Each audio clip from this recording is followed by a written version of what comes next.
திருமூலரினுடைய திருமந்திரத்தை நாம் படிக்க வேண்டாம்.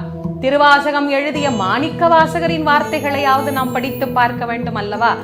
எந்த ஒரு ஞானியாயினும் இந்த நடராஜ பெருமானின் உயர்வை பேசாதவர்கள் யாருமே கிடையாது. என் சமயம் உயர்ந்தது, நான் வழிபடும் கடவுள் உயர்ந்தவர் என்று பேசுவதற்கான சுதந்திரம் இந்த உலகத்தில் எல்லோருக்கும் தரப்பட்டிருக்கிறது. இறைவன் உண்டு என்று பேசுவதற்கு எப்படி சுதந்திரம் உண்டோ அதுபோல் இல்லை என்று பேசுபவர்களுக்கும் சுதந்திரம் உண்டு. ஆனால் அதற்கும் ஓர் எல்லை உண்டு. அந்த எல்லையை தாண்டி பிறரினுடைய மனம் நோகும்படி பேச வேண்டும் என்பது யாருக்கும் சொல்லப்பட்ட தர்மம் அல்ல.